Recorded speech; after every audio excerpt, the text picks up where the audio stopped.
What's up, my boy? What's happening? Man, just another episode. I know we've been gone from the scene for a couple of weeks. Life been lifing, but we got time today. We got time today. And you got that video I sent you? Oh my God. Yeah, we about to get right to it. Hang on a second. Where's my damn phone? Shit, here it is. We go- What's up, everybody? Yo, before we get into it, we're gonna go ahead and run this video. Damn. Let's go. Don't go. What audio? I'm not doing anything.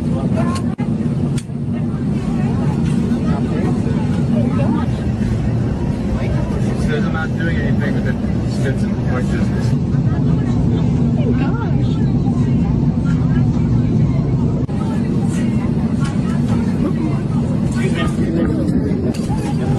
Your brother?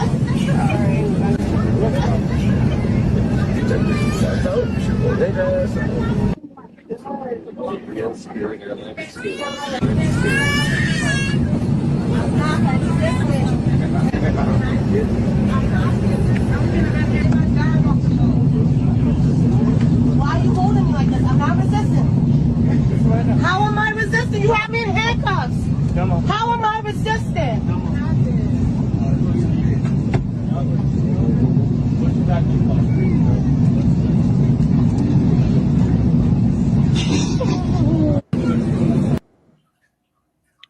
Uh,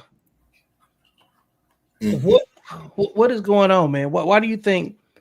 Why do you think that we're starting to see a lot of these types of situations, these interactions where look like black women are dealing with law enforcement in these type of situations? What's your take on it? What were you thinking when you saw this video and said, "Hey, put this up for the show tonight"?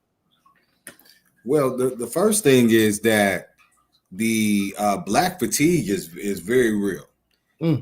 People are tired. They're absolutely tired of KKK Keisha. Now, the government has really been taking back their benefits and the things that our demographic of women have been able to capitalize on, and all of their incentivized bad behaviors is just unacceptable at this particular point. Nobody even wants to deal with it. Nobody wants to deal with it. So what we're watching right now is it's a spoiled child that nobody wants. Ooh, man. I was wondering where you was gonna go with that when you said, "Hey, use the video," because I think you could look at it a couple different ways, right? You could look at it like it's an isolated incident, but we know that that's not the case at all, you know. And we can look at it like, I haven't really seen anything happening with Spirit like that, other than people complaining about it, and in the past. But truthfully, I haven't seen anybody have really anything to say about the quality of experience that they've had with traveling with Spirit. So I know she's not the first person to get kicked off. I know she's not the first black woman. I know she's not the first woman. We've seen it all up and down, but like this government shutdown thing, I'm not sure what day it's been. It is right now. I think the last time we talked, it was like on day 19. I'm pretty sure it's closer to day 26 now or something like that. How do you think it's gonna get worse? Yes, I think it is. I think that it's going to get worse before it gets better. Yeah, so we haven't even seen the worst yet. Well, because even with the degeneracy of the YNs in our culture, in the Pookies, for every Pookiesha there's a Pookie. So it's just zero tolerance for bullies.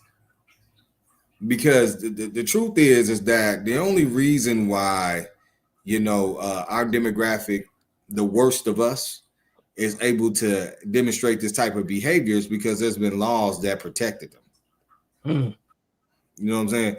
Now, I'm not saying that, of course, when it comes to police brutality and these things, like, we ain't got our issue, because we gonna get our issue. we don't have the privilege to act the goddamn fool. However, there still has been some grace through laws for us to act out in other, other capacities. They're not. Nobody wants to deal with it. It's too much struggle all across the board from a society standpoint. Everybody is robbing Peter to pay Paul at this point, and everyone's just too tired to allow anybody to act the goddamn fool. Yeah, the bullying part is it's not as discussed the way it needs to be discussed. Like, yeah, we hear about cyberbullying, we hear about the topic of bullying in general, but rarely do we hear how the rest of the public is being bullied by this behavior too, because you can't say anything to anybody. It's going to end poorly. Nobody's going to take any type of constructive criticism or anything directly, you know what I'm saying, the way they should take it. And it's all going to come to a situation like what we just saw in that video, where somebody's going to handle you. I talk about that man in uniform concept all the time, and it played out just then too.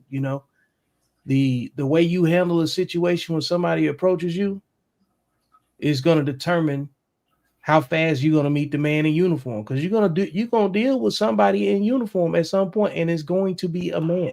Nobody right now is expecting this surge of women to come out of nowhere and deal with these types of women.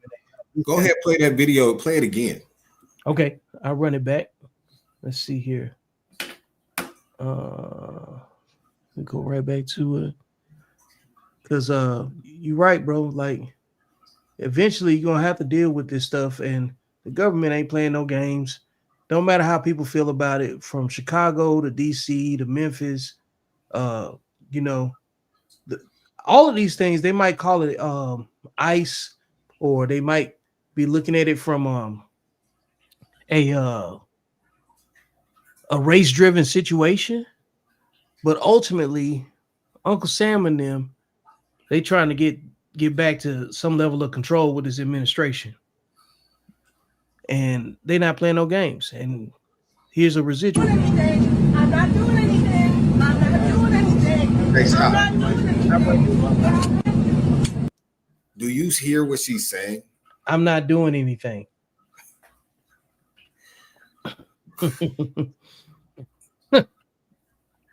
What does that remind you of? I would say it reminds me of a couple of things, right? I've seen people in comments when a police brutality situation happens, and it's a young black male or something saying, I didn't do nothing. And then I see people in the comments in the comments probably leaving some racially charged comments saying the same thing. But it sounds like a kid that don't want to accept the consequence for their behavior, though, overall. Shout out to Brian. He just said a child. Right. Shout out to everybody in comment. It sounds like a child. Like, I'm not doing anything. I'm not doing anything. I'm not doing anything. This is what happens when you're not held accountable. Yep. Mm-hmm. Look, man, they're the only group that doesn't get held accountable. I mean, look what happened to Don Trey when he was 19 years old and he committed a crime. Don Trey saw the man in uniform. Don Trey went on a little vacation for 4 years. Mm-hmm. They always get a slap on the wrist. Yep. I was on this podcast and we was talking about, and we'll go back to the video. We were talking about social constructs, right? Right. And social constructs is basically anything that society deems as okay, whatever it is. Right. And one thing that society has deemed okay was for black women to act really bad in public. Mm-hmm. Or women in general, shit, maybe. Yeah, for women to act out in public, you know what I'm saying? And bro, there's a video floating around on TikTok where this lady was a door dasher, and she went to go deliver some food, and the customer left the door open, and she claimed to have seen him with his pants down around his ankles, and he was passed out. But she went in the man's house and then acted like she had been essayed by him.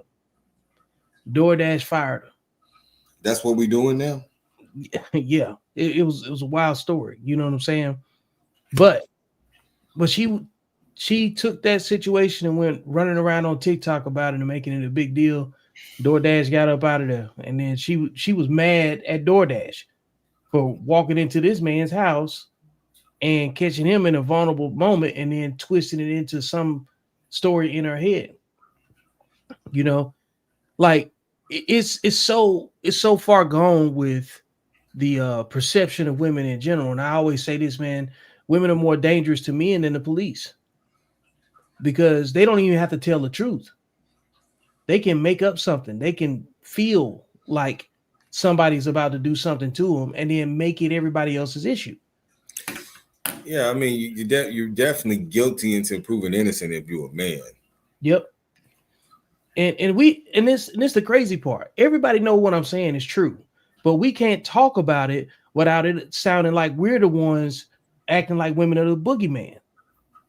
But we know people that have had a negative experience with a woman making up some kind of reputation destruction lie. And then when you see situations like the one that's in this video, you know that they will go to the ends of the earth to be right. And if it requires them, you know what I'm saying, stepping on everybody in their path, they will do it. Without hesitation. Just pure manipulation, man. And also, too, I've been saying you can't blame women for being women. Like, the ones that fit this behavior, you cannot blame them for being women. They was playing with dolls, man. They lie to each other about their appearances. They can adopt somebody else's storyline and think it's about them, and they can claim that what they do has no impact on anybody else, all while raising children and saying, "I want my kids to be just like me," and completely dismiss the part where their selfish and childish behavior also goes with that too. So it's amazing to me how they can always separate the things they care about the most, and like in explanation, and go through the hoops and hurdles to make it to be true when it's easy to just do the right thing. And that part will never make sense. Ever. Like it's kind of disturbing over a period of time though. You know what I'm saying? Because eventually people start getting offended by it. Because you start hindering things that people are traditionally comfortable with doing. Even down to like here's an example of how nothing's going to change until you start seeing women get offended by it, and how they treat each other is another thing too. Because if you got a daughter or any kind of kids, you see that your kids are in closer proximity to being handled like, you know what I'm saying, in the worst case scenario, by a woman. Like Jake. Oh, by far. Two. Three. Thanks. Well, I would say three and then four. Three. I'm not saying you don't have a personality, but I'm leaning. Oh, I'm 5 again. So this is final? This is final.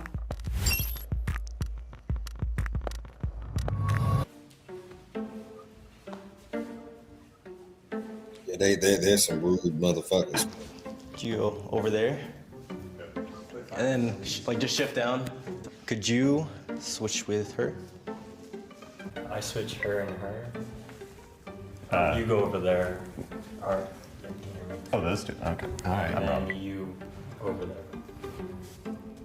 You sort of. Yeah, that's pretty much. We're gonna get ripped a new one. I don't want to be the pointer here. Guys are not afraid to be more blunt. They were straight up, hey, you're attractive, you're not. But girls were like, I don't want to be rude, you know, we're all beautiful in our own way.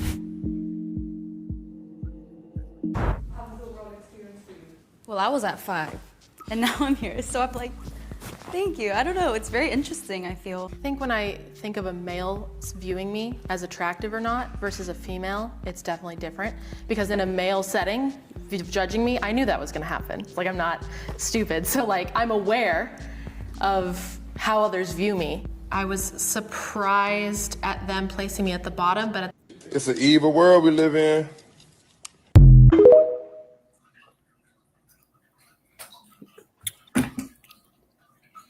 People want to start getting closer to reality, man. That's just it. You know what I'm saying? Like, until you get closer to reality, you're going to experience a lot of chaos. And that's what you're seeing with a lot of people, man. Yeah, a lot of the chickens are coming home to roost. Mm-hmm. Like all that faking and shaking and all that bull crap that they be talking, that don't mean anything, bro. Like, the world don't care about your feelings, man. They used to care about women's feelings a little bit, then women stopped being women. When they socially engineered these women to practice masculine behavior, shit, and now motherfuckers don't give no, ain't chivalry, and the motherfucker don't want to open up a door for your ass. Right. So they getting hit with the real, but to your point, women do not live in reality. They don't like it here. They don't like it here. They look, I got on a hat. Yeah. I'll take this motherfucker off.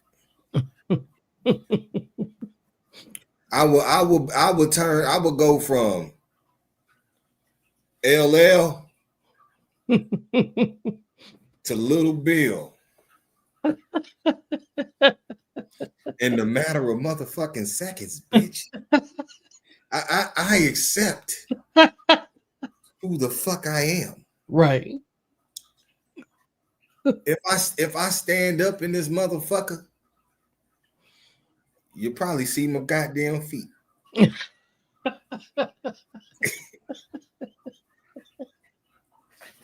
Hey. Look, nigga. You see how motherfucking tall I am? Everything in this is like a mini crib, nigga, and I look big in this motherfucker, man. we are forced to accept our flaws, and we have to develop personality and all this other shit. We have to literally be rejected. Like, the experience of a man is literally to be fucking rejected, man.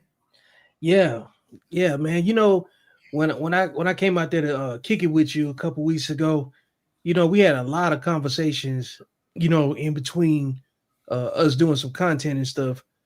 And truthfully, that is the only way.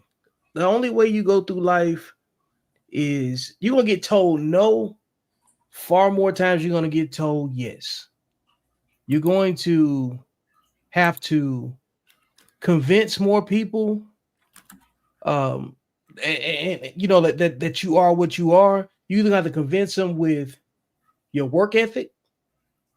You're gonna have to convince them with you know, like with your interpersonal skills. You got to have something that somebody wants. You got to have something that somebody wants. Because if you claim to be valuable, then what's your value if ain't nobody scooping it up?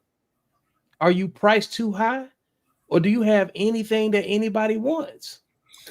I sent you a couple more videos to your I already downloaded them. Get ready to load them up here in a second. I want to play this one right here.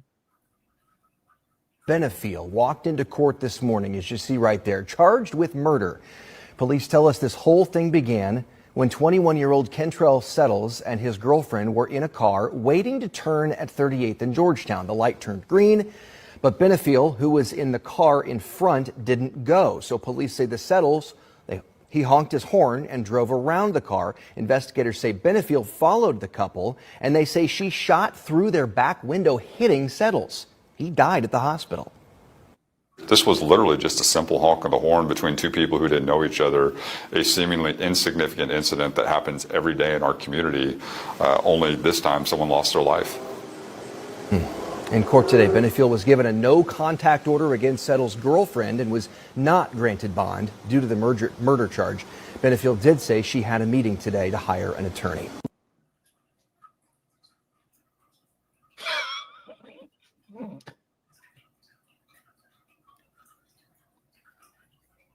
Like the wise philosopher from the 21st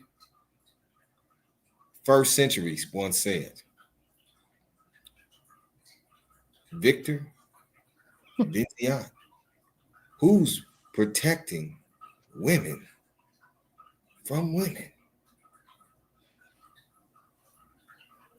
Like what's the answer? Malcolm said the black woman is the most unprotected woman in America.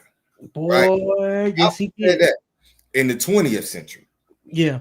The 21st century, Victor Vincian said, who's protecting women from women?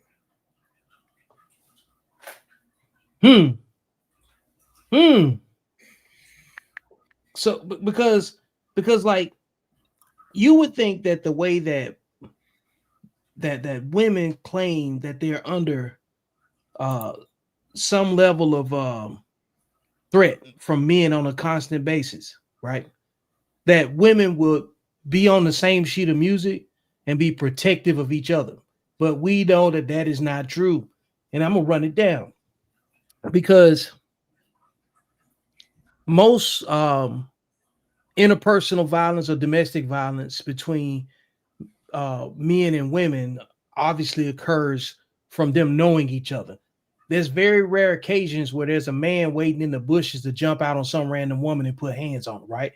That's where the bear in the woods thing came from, right? Yeah. But those things get reported typically after the fact. There's already been some incidents here and there, right? But what they don't talk about is why there's so many women's shelters. And I believe most of them come from the fact that a lot of mothers beat on their daughters and then put the daughters out and they got to go to a shelter because there's way too many single men that's not in a relationship at all for them to be in a domestic situation. There's too many men with no children that are not in any relationship with the same women, but for women to think that men are the boogeyman like that. But when you look on social media and look up all and down your timeline, what do you see more of? Do you see more fight videos between men fighting each other or more fight videos between women fighting each other? Yeah. He said, usually no man in the house. That's what my man Luke said.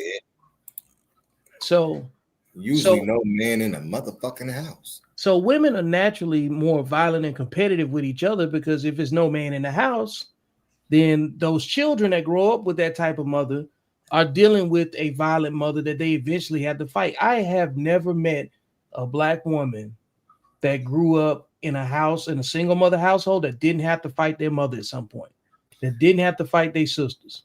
Oh yeah, man. Yeah, and they the ones that do the most whooping too. Yeah, good. Yeah, you talked about that. They won't stop. I talked to, man. I got another video at some point I'm gonna pull up, but I want to keep making this point though. That other video I sent you, I'm gonna pull it up to those two women fighting each other at 2 a.m. in the street and then getting hit by a car. I was at work when you sent me that. I was looking at it at my desk like,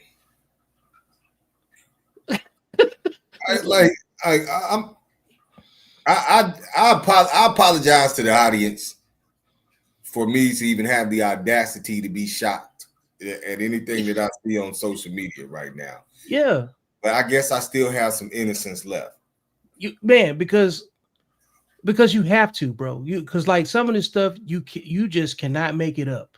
And for the audience, matter of fact, let me go ahead and go to that video right now. You see that, Craig? You see what Dog said? What he said? Hold up. Hang on a second. Where he at? Right there, Luke Jenkins. I just put it on the screen. Damn. Hey, look, I came. You see, like that's why I said it first, because it doesn't matter if I show it to you. You're gonna be like, play it again, because I can't believe that there's got to be AI. I thought it was AI. It took me for a second. I downloaded like 3 different videos to make it make sense to me, because I just didn't want to believe that we this far gone. Now I'm gonna play what the police said first. Okay, let me pull this up real quick, because this ain't gonna make sense to nobody. I saw them pulled over, try to call the police, but unfortunately there was a red sedan driving potentially the speed limit in lane 1 that ran them both over. Houston police say they are looking for a driver they say hit and killed 2 women. Officers tell us the women were in the street when they were hit along Cullen near Belfort and Reed. Courtney Carpenter has been speaking with investigators about this. She joins us live with the very latest in what we've learned. Good morning, Courtney. Hey, good morning to you, Rita and Samika. Investigators just left the scene around 10 minutes ago, so Cullen is now back open. And according to HPD, this all happened right here around 3:30 this morning, right here in front of the Cullen Food Mart. Now, according to the sergeant on scene, these 2 women, one was in their 30s, the other possibly in their 50s, got into a fight. The fight carried out into the middle of the street. At some point, police say they were on the ground fighting right here by the median. That's when police say a red car came through and hit them both, killing them. Some people saw them pulled over, try to call the police, but unfortunately there was a red sedan driving potentially the speed limit in lane 1 that ran them both over and caused fatal injuries. And then that sedan proceeded to continue down the street without stopping and rendering aid.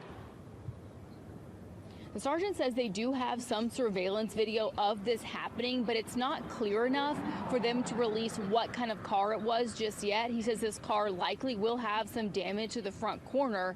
This morning, he says they're continuing to look for more video and, of course, for that driver who took off. Now, so far, we don't know the names of the women who were killed out here or what they were fighting about this morning. The sergeant does tell us, though, they are known around here and says they've actually gotten in fights before.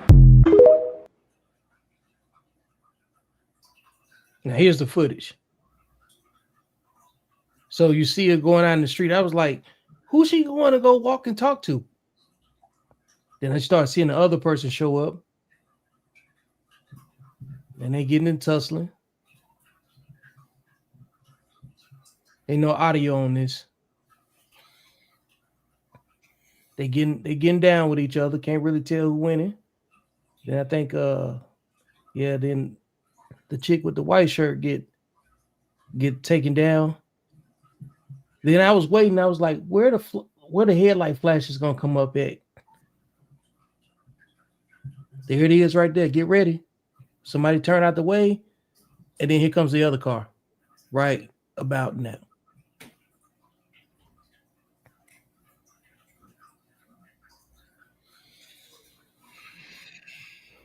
Bruh, you can't make this up.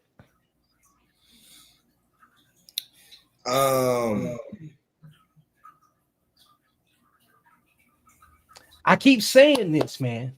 Who is protecting women from women? Because in that situation right there, even in what if the driver's a woman too? What if the driver of that car is on paperwork? And now a hit and run is a felony. So what if that was the third strike for that person? What if they was exactly where they shouldn't have been when it happened? You know what I'm saying? That's why I tell men don't argue with these women, because if you take men out of all their problems, they have major problems for each other. The number one threat to a woman is another woman.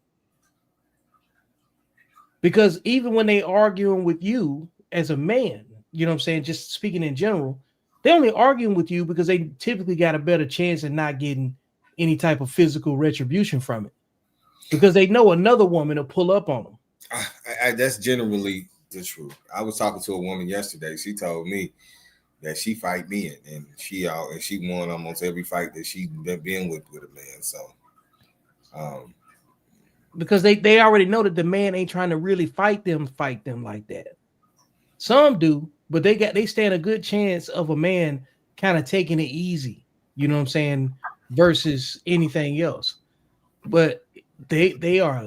But when they pull up and fight a woman, they know ain't nobody coming to break it up. So it's really a cowardly act when you think about it. Yeah, they the biggest cowards. They'll they will start a fight, lose the fight, and then play the victim. Yep, and act like the other person started because they weren't prepared. Now I said, let me go find one more video on this because I just had to hear somebody else talk about it. News this morning, Houston police officers are searching for a driver accused of hitting and killing 2 women. Investigators say the women were fighting in the street moments before they were struck. So this happened near Cullen Boulevard and Larkspur Street, which is shut down right now while police investigate. Let's check in with our Brittany Jeffers, who's in the newsroom to tell us more about the investigation. And Brittany, who they're looking for. Yeah, guys, within the last 30 minutes, we did get an update from HPD. And so this is what we know right now. They say those 2 women were fighting. They say this ultimately spilled into the street, and at some point the 2 started wrestling in the lanes of Cullen Boulevard. Investigators say a driver who was headed southbound then hit both of them and kept going. Now, we do have a crew at the scene right now. Let's take a live look. You can see several HPD officers and units there at the scene. Crime scene tape set up in front of this food mart there. They're walking around collecting evidence here, and investigators say this crash happened a few hours ago, around 3:45 this morning. Witnesses reportedly saw the women rolling around on the ground fighting. They tried to call police. Investigators say that one of the women was believed to be in her 30s, the other in her 50s. Tragically, they both died at the scene. Investigators say they don't know why the 2 were initially fighting, but witnesses say it is not the first time that they've been in a fight like this. At this point, police have not released their identities. Now, as far as the driver, police believe that they were in a red sedan. They say they do have surveillance video that they are reviewing right now. They say there's likely damage to the front end of this vehicle. So if you know anything about the crash, if you were in the area or have seen the vehicle, contact police immediately. So it ain't AI, because a lot of people like to say, nah, somebody made that up. You know what I'm saying? Like, that don't make any sense. Yeah, it does. That where we are in the social space of what women are capable of and what they're willing to do, the stuff they do to their own kids is wild. You know what I'm saying? But to pull up on somebody at 3 a.m. or whatever time, why was you outside? It's the age gap for me. That could have been. Yeah, like what? Okay, let's explore that, right? I mean, everything's up for discussion at this point. You know what I'm saying? So is it like a 20-year age gap? Is that what I heard? A 30-some-year-old woman and a 50-some-year-old woman? They all the same. Yeah. Who can be relied on for level-headed thinking? If you got 30-year-old women and 30 and 50-year-old women fighting each other at 2-something in the morning, like I asked somebody I put a question on TikTok the other day. When was the last time you saw a classy woman? How long has it been since you've seen a classy woman? Like, I'm talking about a woman that's covered up, speaks life everywhere she goes. Nobody has anything negative to say about her. And she one of the personality types, like if you say something bad about her, everybody automatically knows something wrong with you. When's the last time you've been around a woman like that? We don't society doesn't raise those brands. Like we don't produce those type of brands of people. Mm-hmm. You know, you ever heard somebody used to say back in the day, he a different brand. Yeah. He a different brand. She a different brand. Mm-hmm. This is some motherfucking. This is some knockoff shit. Like, I wouldn't even say knockoff because some of the knockoff look better than is better quality than the real shit. This is some real life. These are clones. Yeah, man. These are clones. I don't care what nobody. Modified. Definitely genetically modified. This can't be. These are clones.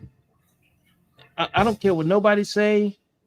It's the only explanation that makes sense. Because they look like us. They look familiar in general. They don't do what you expect them to do because they got a completely different software. You know what I'm saying? And go ahead. But they got a completely different software. And then on top of that, they raise copies of themselves. Leaving the ugliest footprint on the planet.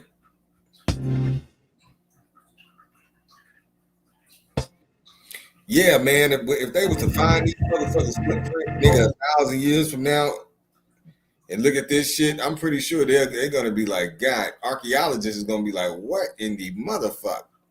Man, look, the driver definitely didn't see them. Yeah, straight up. The black car was in the right lane and turned off and kind of got lucky, you know. Probably had a better chance of looking at it.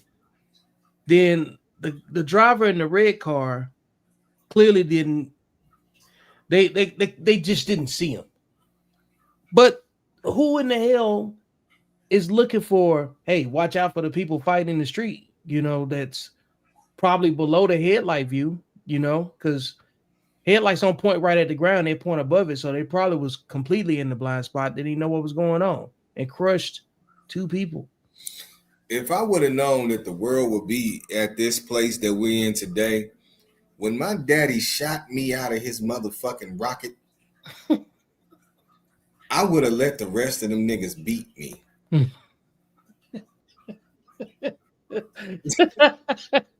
Well, like, why you brought me out here? I'm out running these niggas for what? Out swimming these niggas for what? For what? Let's see what else Lou got up here. He said it was a video a couple years ago where a girl got into an argument with her baby daddy and went and got her bro and her cousin and came back and baby daddy popped both of them in Detroit a couple years ago. Yeah, you talking about the one when they went in the house? And they went in the house, yeah. And they was on them steps. And she was like, oh. He was trying to, yeah. And then the guy that was recording, he was like, no. Oh. It's not funny. niggas be getting their motherfucking issue. Hey. Like, they be giving them exactly what they be want. Bruh. God damn, you niggas. And running up in the situation like Wile E. Coyote. You know what I'm saying? It like we watching the Itchy and Scratchy show. You watch The Simpsons, and then I don't know which one, the cat and the mouse, you know what I'm saying? And then somebody said, hey, I know what I need you to do. I wonder if I can find this shit. What's up? I wonder if I can find this shit. I'm gonna play another video while you I'm gonna play one of the videos you send me while you look for whatever you're looking for.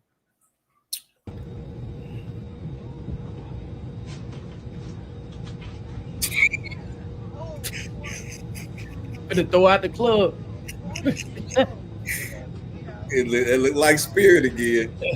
Yeah, I see the yellow. See the yellow. If you want to get your ass snatched, jump on the Spirit plane. What? Niggas got the best bodyguards on. Get your motherfucker. Well, they throwing them out the club on Spirit, boy. Motherfucker. You come up in this motherfucker. Come on, Spirit. With the bullshit. Come on, this motherfucker. I bet you the motherfucker, the pilot be like, thank you for riding Spirit. Thank you for flying with the wonderful skies of Spirit. Any of you motherfuckers get out of line. We go George Floyd, your motherfucking ass.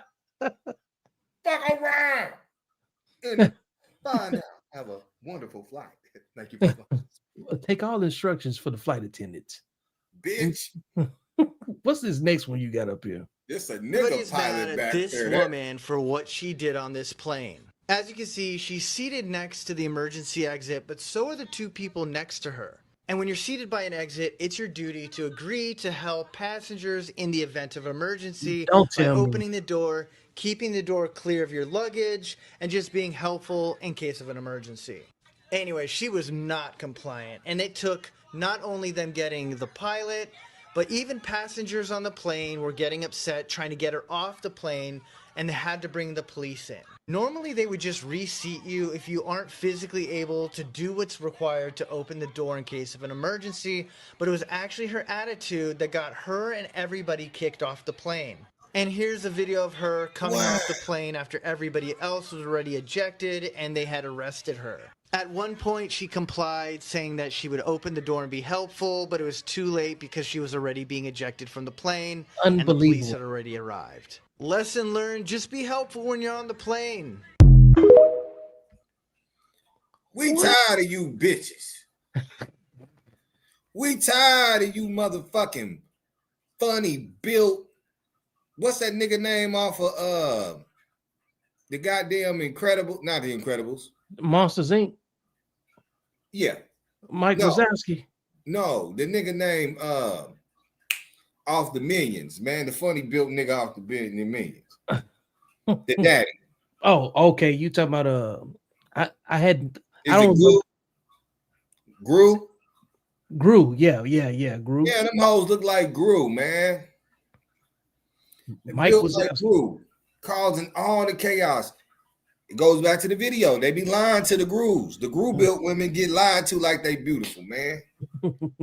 Yeah. Lou said he got to do some push-ups and stretches before he get it on Spirit. No, He said all you gotta do is sit back and enjoy the goddamn show. it's like WWE. Let's see what else you got over here. Be like, I don't know why that 30-year-old man messing with that 21-year-old. I wanted him. I like him. Like, y'all gotta stop putting the blame on older men. I know y'all be like, why is he looking at her like that? Because if he was 18, she would be this age. Bitch, we're not that. We ain't meet when we was that young. We ain't. I was 21. He was 30-something. What's the fucking problem? He liked me. I liked him. He said his age. I said my age. He agreed. I agreed. Like, y'all gotta stop putting the blame on a man. Oh, he's a predator. No. We agreed. I didn't have to come around. You know what? One thing them older men gonna do, y'all? They gonna put something in your pocket. And I'm not gonna be like, that's why y'all like older men. No. I'm just saying, like, they know to be thoughtful of a woman. Like, younger generation think it's tricking and hoeing, but a real man taking care of real bills, been taking care of real bills, and if he got something for you, he got something for you. And on top of that shit, them niggas got experience in life. I was been kicking it with a man older than me in his 30s. Bro, they got so much knowledge. They're very, like, you can learn a lot. They're very teachable. So I just really hate when people just throw that, oh, he's a predator and she's prey on older men. Like, I genuinely like older men. I don't know where I got that from, but I do. My brother play. My sister is fucking 21 talking to a 30-some-year-old, but she like him. I do. I genuinely be liking the man. I genuinely be enjoying the conversations. I genuinely be enjoying the dates. I genuinely be enjoying the sex. I be really enjoying everything. Man, what inspired you to send that one in? I don't know. You know. I be out here trolling. I don't know if you can go to I go to your page and I see what was going on. You know what I'm saying? So hey, you go ahead with this one. Yeah, man. It just hate. It's just it's the pushback, man. You gotta if you're gonna date younger women in our society because of the way it's constructed, however it got here, you gotta accept being a predator, being viewed as a predator, and you're gonna have to accept, people just generally not accepting how you moving. I don't get it. I don't understand it. I don't understand What do you not have to do for an older woman that you have to do for a younger woman? Like, what is it? The only difference is that this motherfucker could possibly get pregnant, but it's the same responsibility. There's a lot of stigma that's wrapped around manipulation. Like, but then we hear 40 and 50-year-old women saying, he brainwashed me. He was a narcissist. He was a what? He was a narcissist. Hey, and then here's the other. What's so funny about that? Here's the other side of it. Some of y'all older bitches is nasty as shit. Like, y'all on the same level as these niggas that's sitting on the Megan's Law. Y'all just real fucking nasty. Y'all done got away scot-free after all of these fucking years, after fucking with these little fucking boys. I done came across 3 different men, and they're in their 30s. One of them gonna hit me with I started eating the box at 8. What? The other one told me how one of you old bitches taught him how to eat the motherfucking box.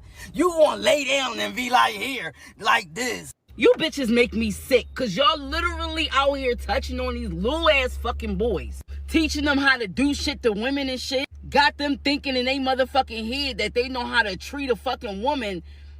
The whole time, they don't even know what the fuck they doing, but because you taught them some shit at a young ass fucking age.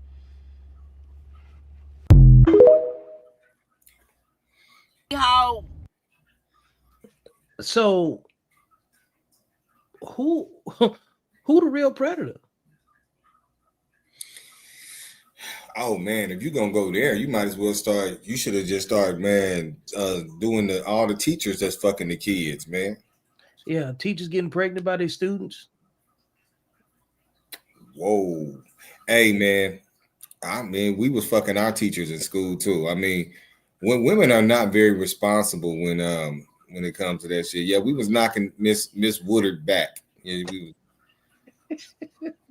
Hey, hold up. So I honestly, from the bottom of my heart, think this is hereditary. I agree with you, Sydney. And said when you find a woman who attracts older men, and you trace the women she came from, it usually happened there too. Yep. Going back to that previous video, I agree with that. What do you mean? Meaning, like, when women experience a certain type of relationship, there's a certain type of man that's in the mix. Meaning, like, if you grow up seeing dysfunction, the dysfunctional behavior between a man and a woman, right? The type of man that mother attracts sets the template for what that daughter attracts in a man, right? So if she grew up seeing her mom with healthy men, hopefully she attracts a healthy man. There's a good chance that she would attract a healthy man. And then if he just so happens to be older, then she gonna have a natural inclination, because the children that witness that automatically having a connection with that older man if he's a healthy guy, you know, and it ain't gonna be easy to replicate. So when they do see an older gentleman that's showing some kind of interest and attraction to her, she's gonna feel safer with that, probably more than she would somebody in her own age bracket. Because just like that other chick that was talking, she in her 20s.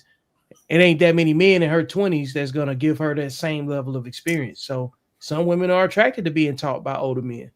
I mean, that's ultimately the goal. Ultimately, the goal is to be led, you know. So, So check this, right? Said my mother and father were 12 years apart. My sister's father was 17 years older than her. I don't attract men my age for anything other than the obvious. And how old is Sydney? Sydney, how old are you? Yeah, let her disclose it. Yeah. Because that's important, because, like, you know how, like, case in point, you know how some men have no problem with saying, dog, I love the hoes. Sydney 31. Yeah. So So you know how some men disclose, they be like, yo, dog, I can't, I'm just gonna be straight up. I love the hoes because most time their mamas was hoes.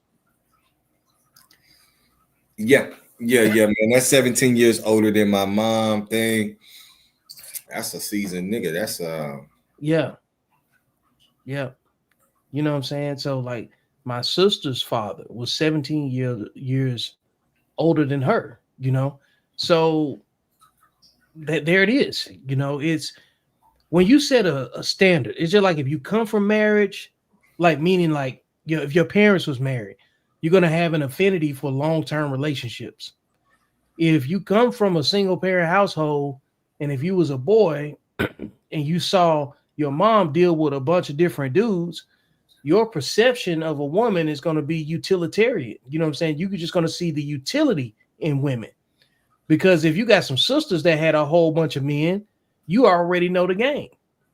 And then if you like women, you're going to have a utilitarian idea of what a woman's role is in your life. You know what I'm saying? It's not going to be a long-term situation. And especially if you got multiple sisters with multiple personalities in the house, the way you see a long-term relationship is going to be very, very different. And you're going to have to get away if you just want to be with that one woman. You can't have your family's influence around that relationship. absolutely. I could definitely see that. I think it's more marriage than anything.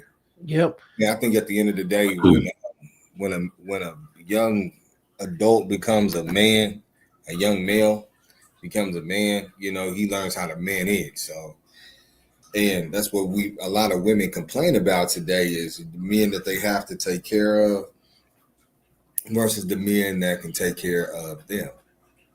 Yep. Because the men, like shout out to Tiffany Marie. She was saying, I think at the time she was 39, and the men, and she likes older men too. And she didn't say nothing that she couldn't repeat. She said that the men that were in her age bracket were already broken because they was raised just like her, because they was raised by their moms. You know what I'm saying? That generation of men in that age bracket, those women already know most cases, if they're self-aware, that the man that's in her same age bracket is probably raised by his mother.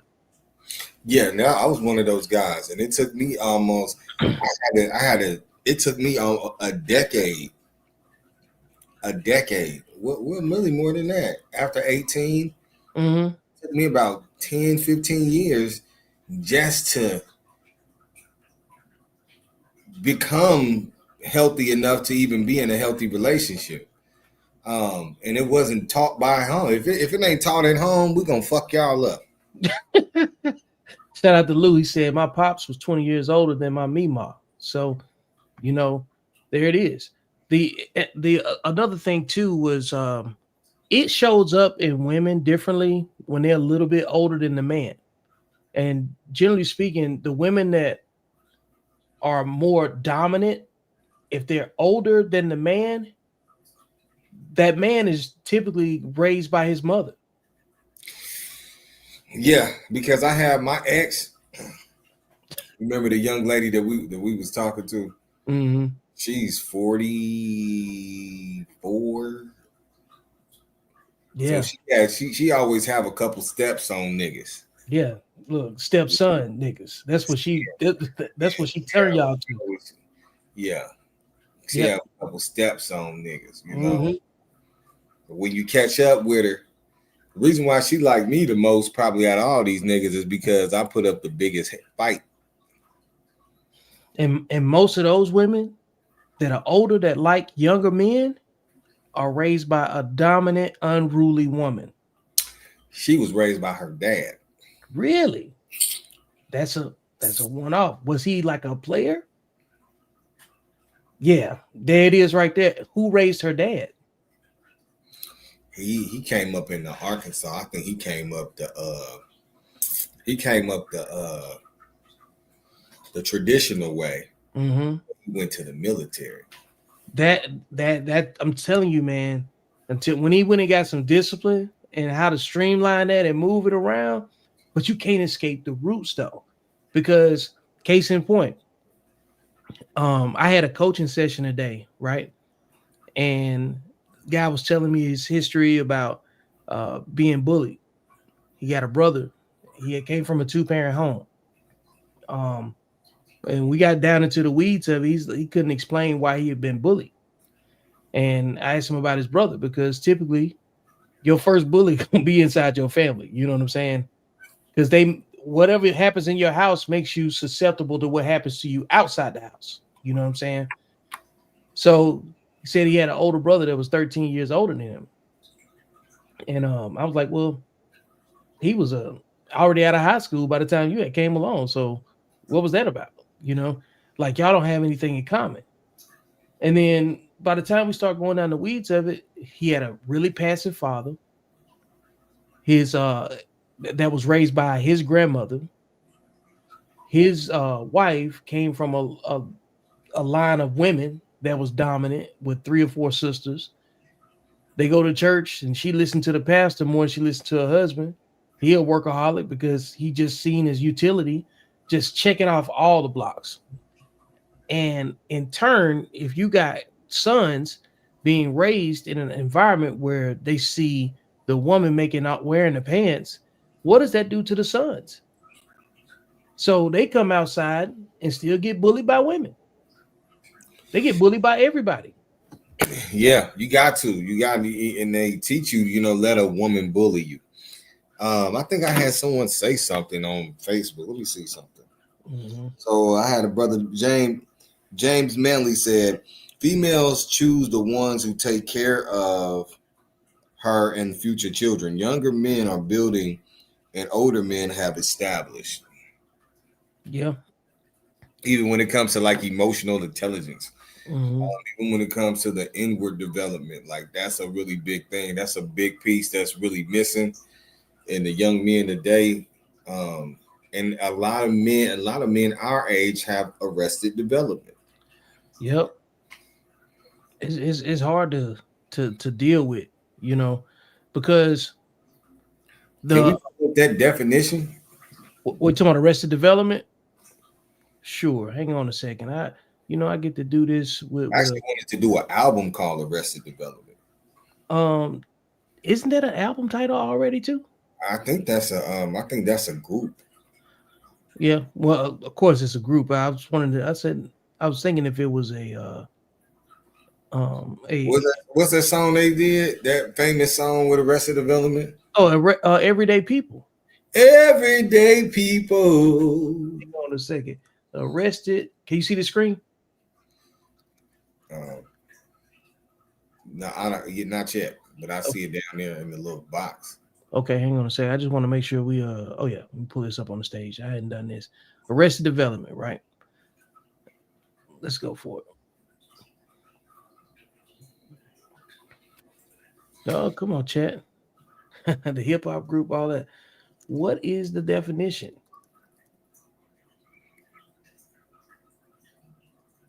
I actually like that. You like this right here? Doing a little education on it? Yeah, we gotta do this more often. Yeah, we will, for sure. All right. Let's read this. Arrested development means a stoppage or significant delay in normal growth or progress, whether that's physical, mental, emotional, or social. Here's a breakdown of how it's used in different contexts. Psychological and emotional definition refers to when a person's emotional or psychological development stops at an earlier age, kind of like when Shahrazad Ali said women stop growing mentally at age 14. For an example, an adult who reacts to conflict like a child may be described as having arrested emotional development, like the lady on the plane, right? I didn't do nothing. It's not an official medical diagnosis, but rather a descriptive term, sometimes used in therapy or social discussion. Medical developmental definition. Historically, it described a halt in physical or mental growth due to illness, trauma, or congenital factors. Today, more precise terms like developmental delay or intellectual disability are preferred in professional medicine and psychology. Intellectual disability is a bad motherfucker.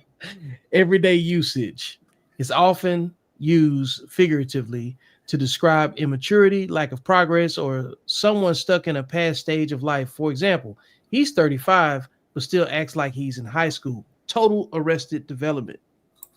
You like that?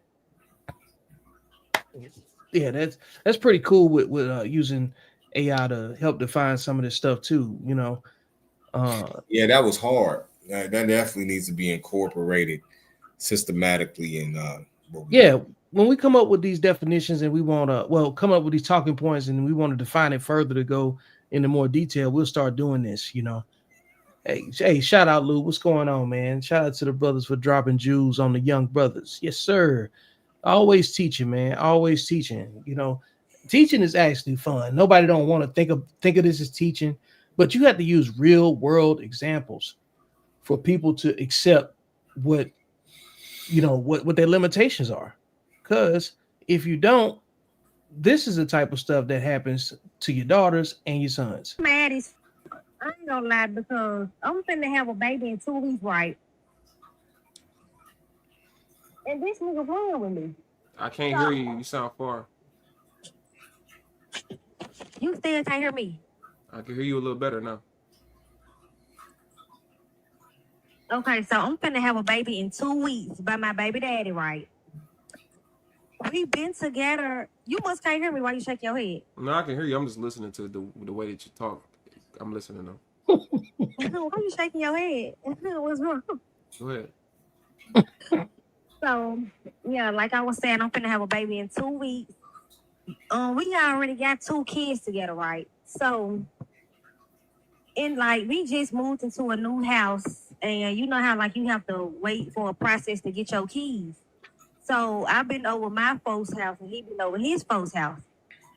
Tell me why he calling me every day saying he at his cousin's house and shit. Like, we still seeing each other. It's only been 2 weeks that this shit been going on. But come to find out, he at a bitch house the whole time.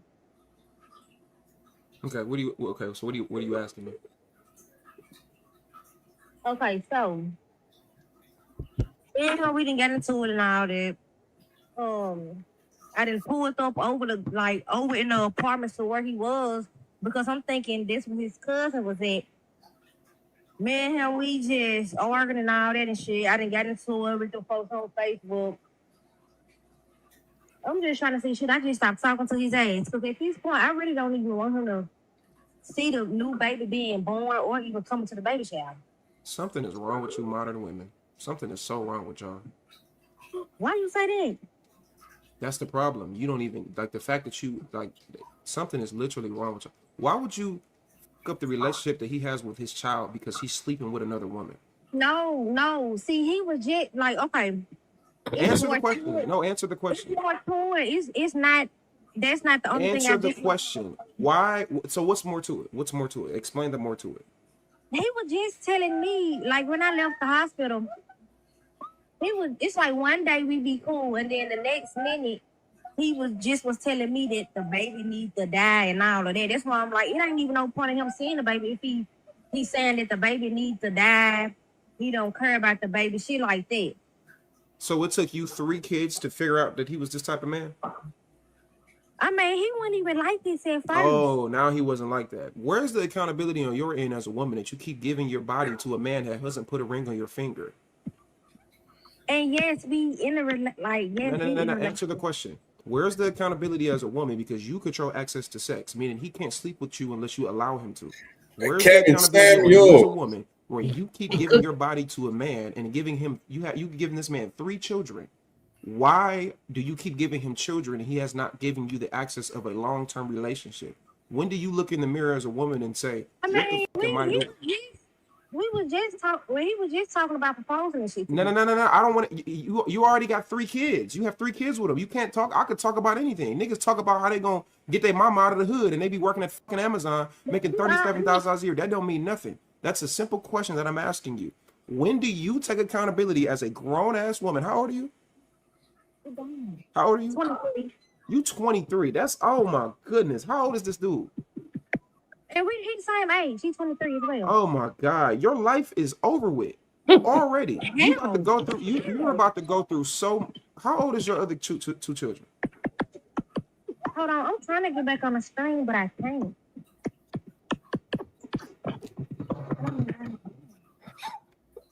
How old is your other two children? 3 and 1. And now you got another one. Again, yes, when do you as a grown adult woman take accountability for the man that you're sleeping with and keep giving your body to?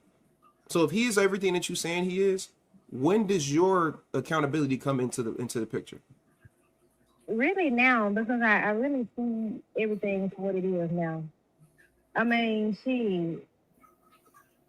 do you got kids? No, really? I don't have any children. So if you don't have kids, do you really understand how I have to have children to no, are you insane? Is something wrong with you? No, I'm dead serious. I have to have children and to have common sense. No, I have common sense. That's why I don't have children. My dick is not ripping and running in the streets. I'm smart with who I sleep with. I don't have any children because I make correct decisions. You have children because you've made incorrect decisions. So don't try to make it seem like I don't know what I'm talking about. So you got to deal with a woman with 3. You can only get advice from another woman who got 3 different kids from a motherfucker who ain't never put no ring on their finger. That ain't got nothing to do with having children. It has everything to do with having common sense. Are you crazy? You got 3 kids by a guy that you're talking about that you claim is everything that you're saying he is. Why do you keep fucking them? That's a simple question. I don't have to have kids to ask you a simple common sense question, lady.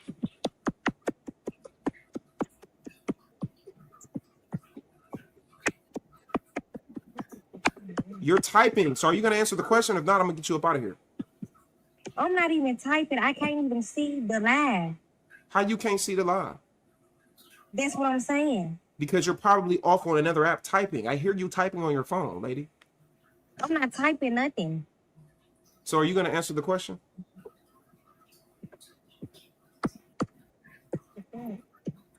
Okay, have a good day. You have a good day.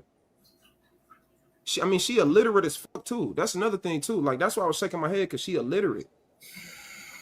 I just feel bad. I don't even feel bad though. I just feel like as like, man, y'all need to start raising y'all kids better, man. Y'all need to start raising these kids, but because there's no reason why she's 23 and she like got all this shit going on and she's just fucking oblivious to like her own decision making as a woman.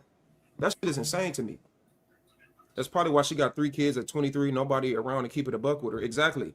And that's what's wrong, man. These motherfuckers be grown. Y'all need to stop with this whole trying to coddle motherfuckers. She got 3 fucking kids and you motherfuckers want to be nice and shit. She got 3 kids from the same man who was literally telling her, should I do? And then she's trying to, from the same niggas telling her he wants this child to die. And we don't even know if she being honest about that, but let's just give her the benefit of the doubt and say that she is. It took you 3 of these motherfuckers to get you to this point where now your thing is you don't even want your son, the father to be in the child's life because he fucking another woman. Because the woman's argument wasn't about her saying that that man wanted her child to die. She didn't bring that up first. The first thing that she brought up, her whole entire argument and her question was about he talking to another girl, should I leave him? So if you thought that him saying your child should die was this big old thing and that's the reason why you think he should not see your child, then you would have brought that up first. But you didn't bring that up. You brought up the fact that he was sleeping with another woman at another woman's house. That's the reason why you don't want him to see his child. So don't try to don't try to switch it to something else and try to say, oh, well, it ain't because he was sleeping with another girl. It's because he said he wanted my child to die. Why the fuck you ain't bring that up from the jump then? Because you know it was some bullshit. And you know when you actually think about it, that is kind of crazy. That the fact that he's sleeping with another woman, now I'm going to think about him not seeing his baby. So I can't even imagine all the men that be trying to be in their kid's life and they can't because the mother is bitter, and the fact that he want to sleep with somebody else, that means that he can't be in his child's life. Some of you bitches are fucking insane. Man. Low-level learners reproduce with low-level learners and make more low-level learners. I've been saying this for forever. The dude that is the father in that scenario, I guarantee you, like when she said he be over his folks' house, he live over there or whatever he doing, he outside. She is a member on the roster. That's just it. I'm always shocked that you know, as much talk that single parenthood and single motherhood has been had, that eventually women would have some sort of social impact in a positive way that shames the women that choose to do that type of way of being a mother, you know. But clearly at 23 years old, that's not happening. And I guarantee you she raised by the same type of mother that she's become already.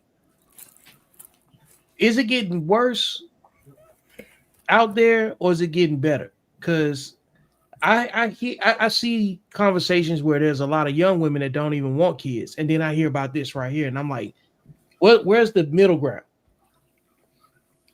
I have a daughter that's around that age, and I talk to a young lady that's around that age. Let me tell you something. None of them are promoted to listen to men.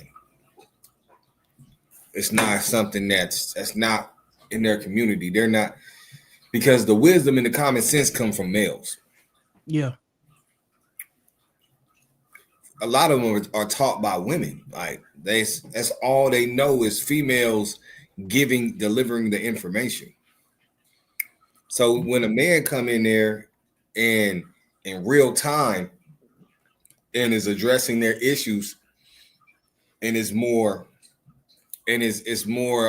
sound, a lot of times they don't even know how to take it, or it just feels revolutionary.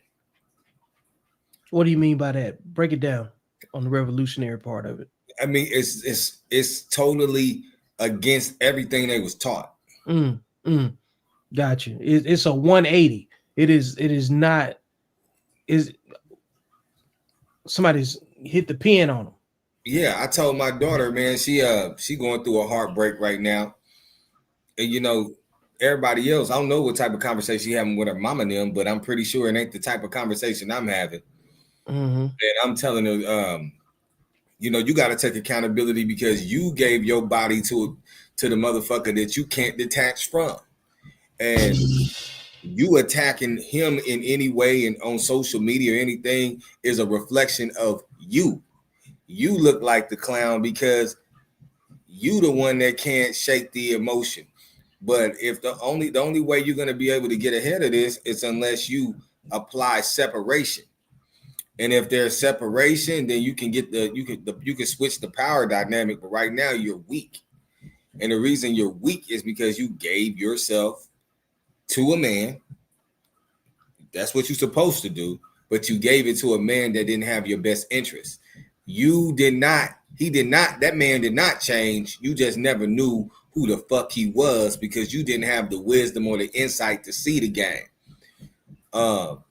You should have been, instead of calling your daddy for money, you should have been calling your daddy to give you some game. Yeah. I can understand that too, because what a lot of people, I think men and women definitely accept the truth at different stages of maturity, right?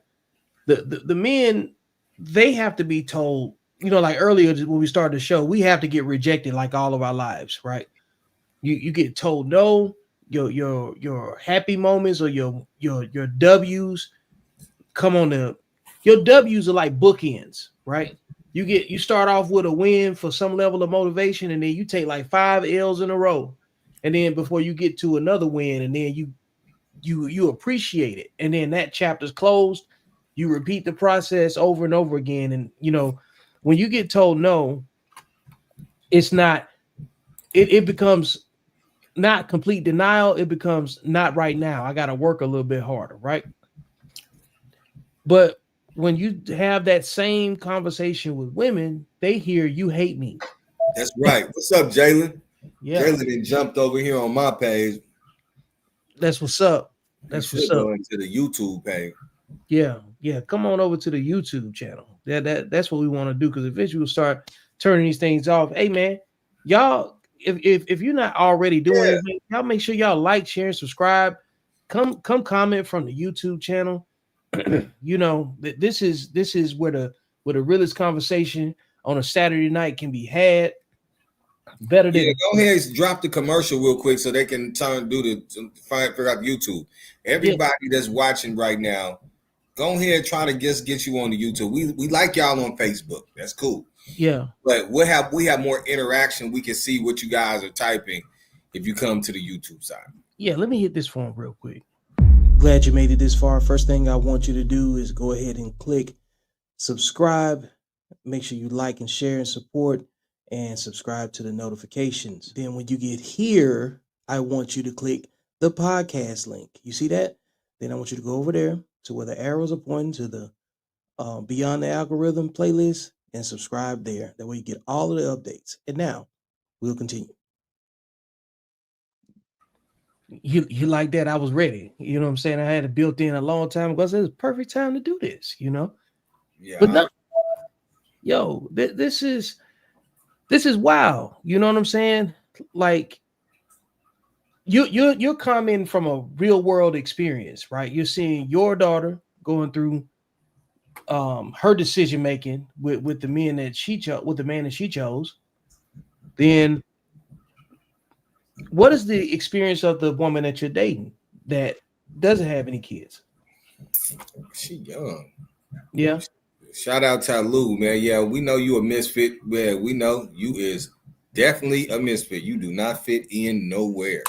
My man from the D. Yeah, and with the young lady I'm talking to, the young lady, she just don't know what she don't know. So she just completely green. Well, she don't. It's not. I wouldn't necessarily say green. What do you mean by green?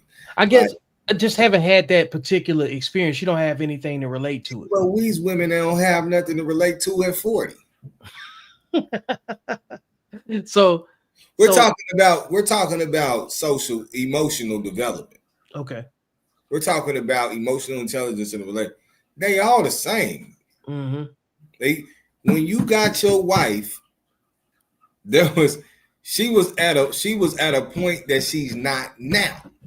Correct. With your guidance. Right. She's there. Yeah. The only difference is that she's in a stage in her life where she's in her 20s where everything is new. Yeah. Most of the time, the second stage is when they experienced everything, but they're still in the same emotional state. Gotcha. Yeah.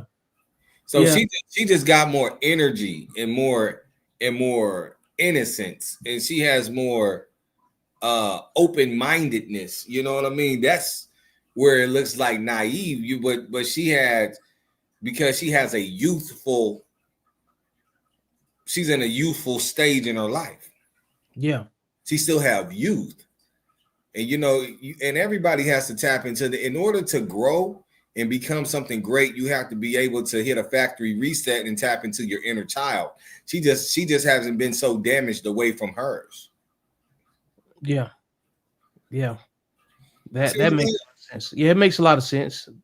That's all it is, G. A lot of motherfuckers. The only thing with that is a lot of times when you stabilize them when they're young like that, they'll feel like they're missing something. Yep. And then they'll go out and realize that they had the game, they had everything working in their favor the whole time. Mm-hmm. Yeah, that's the biggest trick. The biggest enemy is other women. What they say, honest. He said this is what Lou said. Truth and honesty and logic are enemies of a lot of women because their mothers taught them not to listen. Oh, that was on point. That was 100% on point. Want to bring it back? Yeah. Pull it up. Shoot, man. We need to get the guys like the ones that's active in the game. We definitely want to feature their commentary and get them up here. You know what I'm saying? Yeah. The only difference between this young lady, this woman in her 20s, early 20s, and a woman in her 40s is that her coochie might be tighter, and she just have less experience being disappointed. Yep. And she's approaching a stage where she might challenge the very thing that is keeping her stabilized because of you other bitches. Yep. Look, I say they all just emotional toddlers. They can get pregnant. So let me play this next one right here. Supposed to be prison. But some of these mothers out here don't raise their sons. They keep them. They ain't building men. They build replacements. They don't want no child. They want a provider, protector, a partner, and then call it love. You got men out here in their 30s and 40s who never lived alone. Not because they can't, but because they've been guilt-tripped into carrying their mama's mistakes, paying her bills, fixing her problems, funding her drama. All while she playing helpless. And the sad part, he think it's his duty. Because since he was little, she made him think he owed her for being born. That's not love. That's manipulation, disguised as motherhood. You don't make him responsible for the life you fucked up. And the moment he meets a woman that actually loves him, here come the mama. Jealous, insecure, throwing shade like, she using you. No, baby, you've been using him his whole life. Half these men can't love right. Not because they don't want to, it's because their hearts been hijacked since childhood. They were groomed to rescue, not receive, to fix, not feel, to serve, not live. Healing don't start until you cut that cord. You can love your mama and still set boundaries. You can respect her and still move out. Because if you don't break that cycle, you're going to raise another generation of broken men who think being a provider means being a prisoner. Aaron. Who is that man? I go find him. I just saw this clip and I felt like it would be a good topic, you know what I'm saying, to bring, well, a good video to bring into this discussion. Hey, I want to follow him. Yeah, I'll find him. But what you got to say about this? Because see, demeanor. Because this is the damn cold. Because this is the other side of that long video where the girl was talking about, you know what I'm saying, the dude that got her pregnant. This is the other side of it, because I believe that the men and the women that reproduce with each other and create those parental issues, they all raised by the same type of mother. And what he's describing probably fits the behavior of the dude that got that girl pregnant. What you got to think about this? Yep. Perfect example of children that grew up with non-disciplinary parents. Then they grow up to bully their own kids. Oh, my boy, he must have just joined your damn page. Hey, shout out to Zonafied Family Networks 1163. Appreciate that. Hold up. Yeah. Hell yeah. Appreciate that. Appreciate that. Yeah, man. What you got to say about the son husband topic that my man was speaking on? Man, bro, I was just really blown away by his delivery and how informative he was on that. That was it cut from the same cloth as me. That's for damn sure. Yeah, I figured you'd appreciate that. Yeah, he one of them guys. I like him. Yeah. He nailed it. He nailed it. That man nailed it. He hit every point that we can ask for when it came to that. Being guilt tripped, can't have a healthy relationship, being manipulated. You know, I always say that women they disobey our fathers, and then they try to make our father's sperm take care of them instead of be obedient to them instead of them being obedient to our fathers. You didn't want to play by my daddy rules, but you want a part of my daddy in order to take care of you. That's deep. Boy, that's so deep and twisted. Because a lot of the times, like you see me when I made those posts where I say, man, he acting like he got his mama's last name, or I could tell he raised by a woman. And these things are not attacks. They're just observations of said behavior. And a lot of women that end up being older than the man, these are the men that they go after. These are the men that they go after. These are the ones, because that older woman vibe is going to be more attractive to guys that have been in relationships with their mothers, unfortunately, So whether it be, especially the son husband type of relationship, Jessica, shout out to Jessica. My sons owe me nothing, just like my daughters. I don't know, maybe I love to see my children become themselves instead of worrying about them becoming like me or their fathers. Yep. That's when you got a healthy environment, when you could think about other people.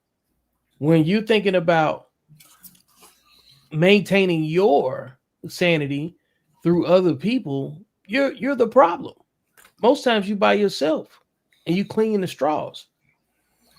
Yeah, they don't even want to be grandmas these days. They want to go to the local club every weekend. Yep, twerk with their daughters. Man, they want to go on vacation. As soon it's time for me to do this, they act like motherfucking being a mother is a jail sentence. Yeah, for sure. Man, look, it told us to put our links in the chat. Coming up. Let's see here. Then the conversation that goes along with this is just so difficult to have because the level of insecurity that a lot of men have when you talk about this topic, they usually come from the same type of mindset. And I found this video because it fits this too. You know what makes street niggas so intimidating or scary? It's that poor emotional maturity. You never know what little small thing go set them off. Now they ready to kill you about it.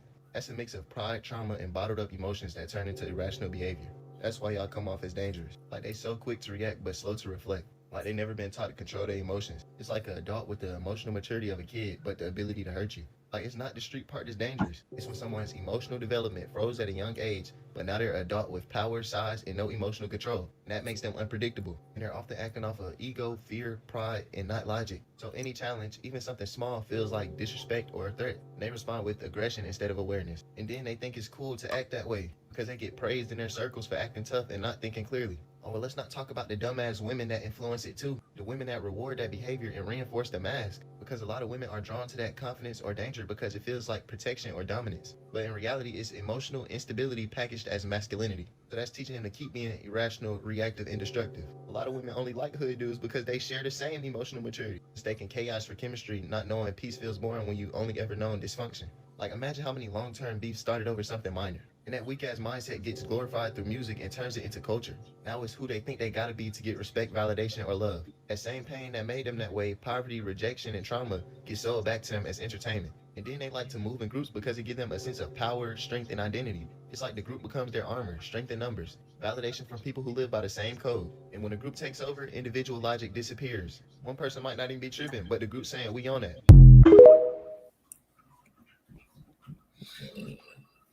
What you got? He miss anything? And these young niggas is more insightful than ever. You see that? I'm glad you said that. You see the gap. You see the younger men are talking wisdom. They speaking from experience. They sound like they've healed from a lot of the same type of upbringing. It's crazy because of Kevin Samuels. Like I'm telling you, this manosphere shit then did some shit. Like you've been saying it. It didn't got to the next generation more than the last generation got to us. Yeah, I agree with that. Let me say something about that too, right? Because I'm 46 and you're 39. So what we got between us? 6 years, something like that. 7 years. 7 years. And you know, when we think about that, it's like my generation, the men older than my generation, I remember them being more competitive than anything. I remember them trying to keep the women away, watch out for the young dude that can take their old lady, worrying about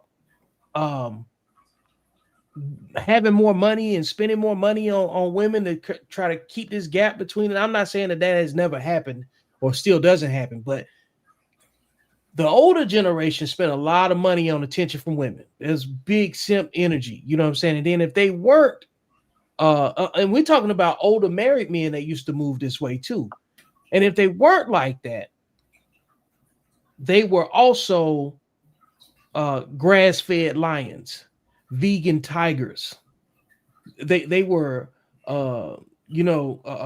carnivores that ate salads. They looked the part, but they have no grit, no edge, no nothing about them. And they would fold. And they had no spine, is what I'm saying, to stand in the gap on stuff. They couldn't even stand up to the women that they had kids with, and the sons couldn't even learn from them. A lot of those men was raised by their grandmamas too. And like you talk about when we were having that conversation about the stepdaddy culture that was basically shotgun weddings that went crazy, you know what I'm saying, and it became a whole different type of man that came out of this, right? I was having a conversation on TikTok the other day because my TikTok name is Stepdaddy Shop, and I came up with the name because a lot of these men and the children that's been raised in the stepdaddy era are the main people beefing with each other. You know what I'm saying? Like whether they saw their dad get stepped on or had a stepdaddy that their mama didn't respect, they witnessed a level of confusion and calamity that nobody can really relate to unless they're in a fight with them or not. Like because if you didn't grow up like somebody, you're less likely to have anything to talk about with them. You know what I'm saying? So all of these beefs and these conflicts are happening between, like that video where the 23-year-old is making all these bad decisions with her body, and the men that haven't healed from that same situation. But like the last two videos with a young man and this guy right here, they on a completely different frequency, and it's not acting like it's higher and mightier. They recognize the limitations in the world. You know what I'm saying? To be able to think the way that they thinking and explain what they're saying in such a few short words.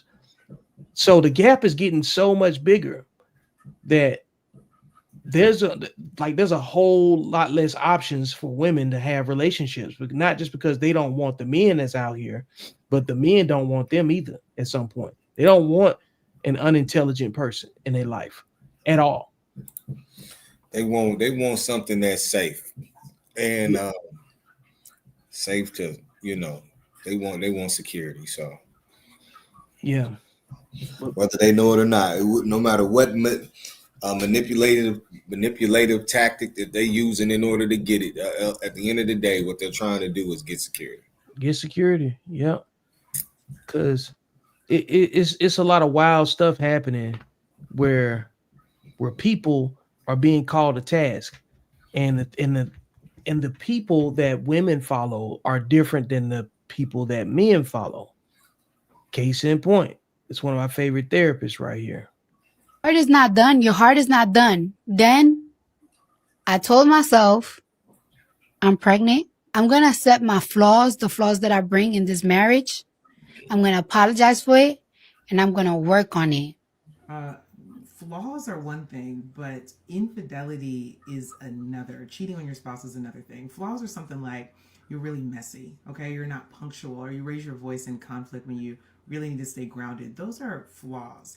Cheating is not a flaw, it's a choice.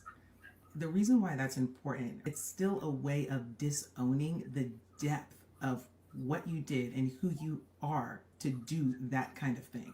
Regardless, good for her for saying that she's going to work on that.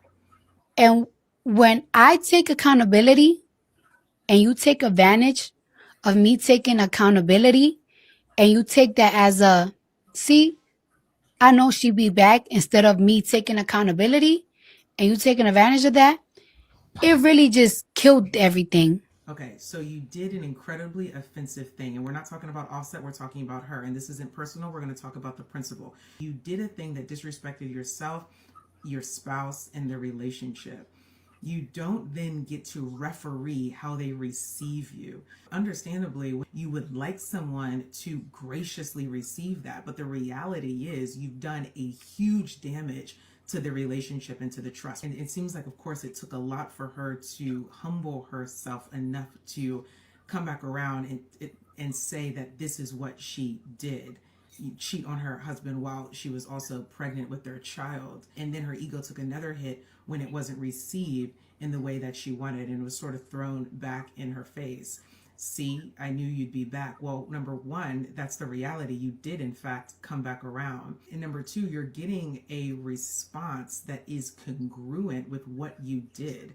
So it's really great to take accountability. And at the same time, part of accountability is taking the consequences that come with the impact of what you've done. And sometimes that means being received coldly because of the damage that you have caused. Last thought here, someone receiving your apology coldly is not the thing that killed everything. We wouldn't even be in this sequence if you hadn't done that thing. The best thing all of us can do is respect yourself, respect your spouse, respect the relationship, and avoid getting in situations like this where your own choices lead to consequences that break your own heart.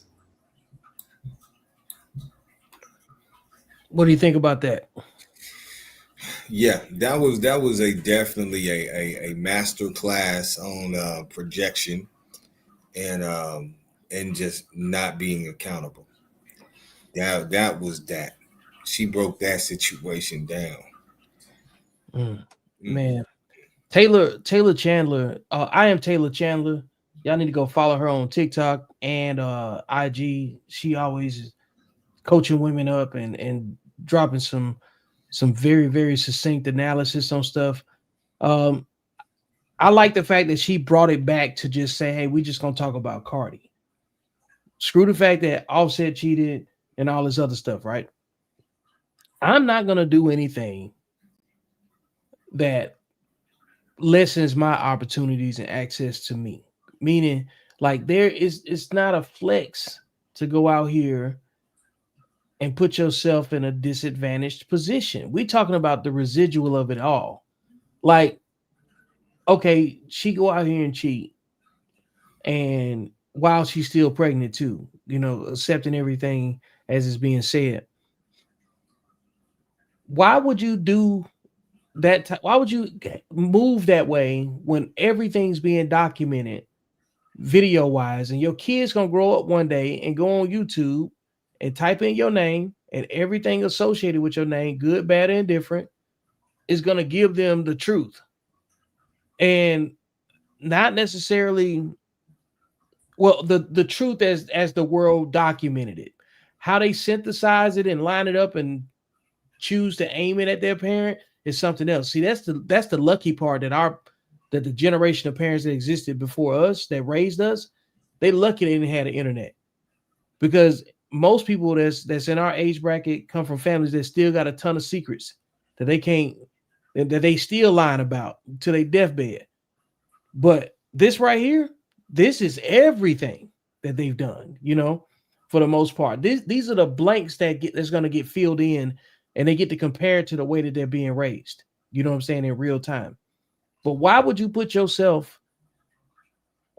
kids at a disadvantage so that when they growing up and then they in school or whatever, and then they get to roasting and somebody bring up your mama or your daddy did this, and now they got to fight?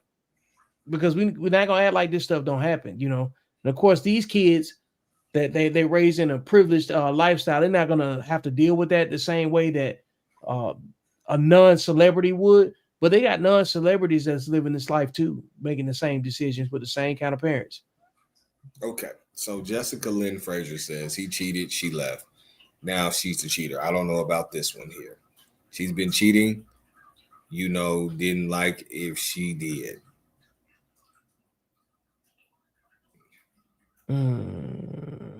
Well, this is what I gotta say. Two wrongs don't make a right, and the thing about marriage is about the family coalition, not about how you freaking feel. And if you're gonna leave, you gotta leave completely. There's a legal way to leave. You don't leave and still be married, or or morally have a baby in your womb and allowing another man to enter it. That is insane. That is insane. It just shows how women in America are socially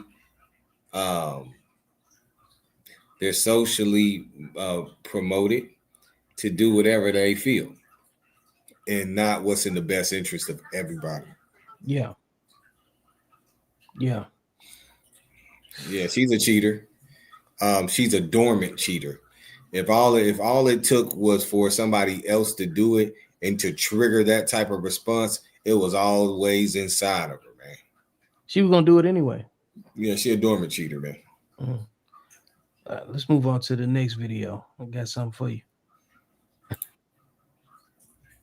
In high school and when I was in college, I would always hear about girls getting trains ran on them. And it was always so disturbing to hear about. Even more disturbing to think about high schoolers doing such a thing, especially now that I'm grown. And a lot of these boys would be putting shame on the woman, but the shame was misplaced. There are some men even now still reliving their glory days of running trains on women. And somebody should have told them that was a homosexual activity. And they will argue you down and say, no, it's not. You're literally bonding with your homeboy engaging in a sexual activity. You are having intimate relations with your homeboy.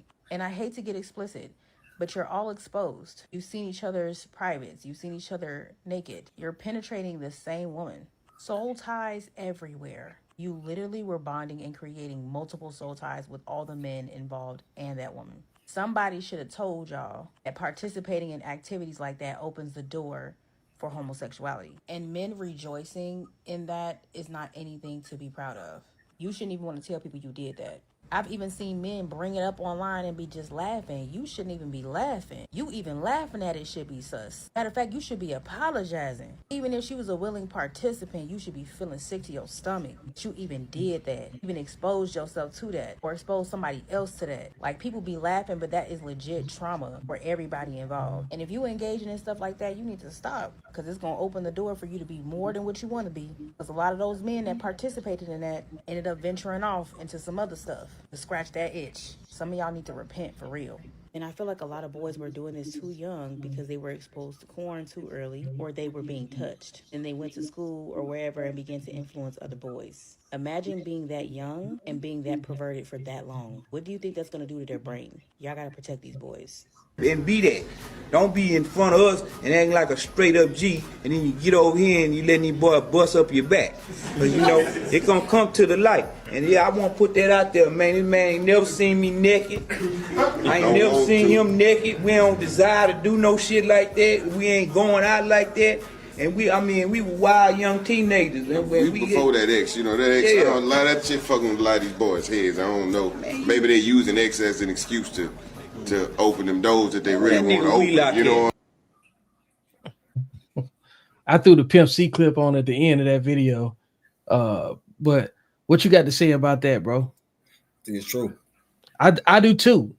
I swear I do, because, man, I have never had a desire to share the same wet hole with my homeboy. I've done it. I can't do it. I've done it, and it don't take away from the facts. And it starts by going under that damn bed and finding that big booty part goddamn 2 tape. Volume 2. and then motherfucking Jada Fire. What's that part? Volume 2. Big Black Booty Volume 2.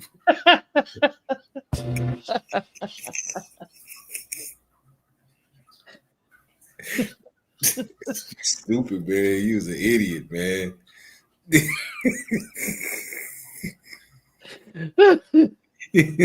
I'm gonna say Volume 2. That nigga childish, boy. That's like the fact that you say, it's under the bed, who the hell stashed you in?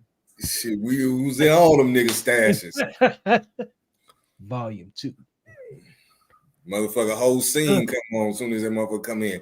How you doing today? I'm just cleaning up your office. Fast forward, that motherfucker squiggly line. Squiggly line. Oh man. On the screen, like, what do you call that? You know what they call that? They call that nut. The whole script. Man. Now this is the behavior that's basically in my opinion, this is what creates ditties. You know what I'm saying? Like eventually, there's only so long. Like, man, look how many times we done seen. What's your man name? Bobby Valentino. His name been in them situations. Puff, obviously, you know. I mean, even if you watch too much porn, you'll stop watching conventional porn till you really get in anal. Everything you'll be watching big booty anal at this point. And then a butt is a butt. That's the next level, I think. I think after you watching a female anal, I think niggas go into something else. Man, look, the overall is that I've said this. I believe adult film did to men what IG did to women. Damn. It completely distorted how you move with the opposite sex. You know what I'm saying? Like somebody in the comments now say, hey, my man Maury said, I struggle with porn. Like, just admit it. Well, like, I don't know why. You know, it has such a hold on people, but it does. And it has a hold on men the same way IG has a hold on women. All them filters and everything. Man, you got to detox from that shit, man. I was addicted to porn at one point. Like, how did you deal with that? You got to understand the effects of it. Because they call it PIED. You know what that is? No, but for the audience, break it down. That's called porn-induced ED, erectile dysfunction. Oh, right. So what will happen is you'll get to a point where you will start losing, strength in a real intimate setting. You understand what I'm saying? And it's not because you physically can't handle it. It's because you mentally have put yourself in a position where, you know, your erection ain't as strong as it used to be. Not saying that you just completely limp or something like that, but you're not going to be able to maximize your potential as a man when you are getting off on images versus actual reality. Man, that sound like what people was making memes about that rose tearing people up. He said the Bible talks about that. What the Bible say about it? What does it talk about? Yeah, he talking about porn. I guess he started talking about porn and the or whatever. I guess a level of self gratification. Images is just images, but okay. Yeah. I'm with it. Yeah, man. Yeah. You gotta be careful, bro, because it'll really mess up your real life performance with somebody if you. And then the only way to cure that is to just to go cold turkey and not do that, so that it'll reset your mind. Yeah. So you got to go like months. Yeah. Yeah, that's wild. Yeah, bro. That's a real thing though, man. Like if people are dealing with a lot when it comes down to. But this generation of men is they're experiencing erectile dysfunction at a young age because of the porn. They don't know no other way besides getting that dopamine and those endorphins by self gratifying themselves, and they've been having access to the internet. Back then, we had to go under the bed, hide upstairs, play the video, hurry up and sneak off to that motherfucker. These days, these kids got it on their iPad. Yeah. Yeah, man. It's I wonder what triggers. Obviously, you're gonna have some curiosity, you know what I'm saying, as you go through hormonal changes and all that good stuff, right? Um, yeah, we're using StreamYard, Lou. Yeah, we're using StreamYard. You're gonna have some obvious hormonal changes and attractions to certain things and curiosities and all this stuff, right? But an addiction is something that's like, what's the trigger for it? Like what? It goes back to childhood. You busting a nut. If you a sex addict and you get to getting off, and you don't have nothing to get off with, you're gonna supplement you getting off through the internet. Mm-hmm. You see what I'm saying? Yeah. Like if you've been busting nuts since you was 10, 11, 12, 13, and you're in a situation where it's not even available, or the type of, or the body type or what you want ain't in front of you. Because I remember watching porn where I was in a relationship. Dog said I started getting off at 16. And once your body get used to that feeling, you're gonna chase that feeling. That dopamine, that chemical that release is gonna be released, and you're gonna keep going after that chemical release, bro.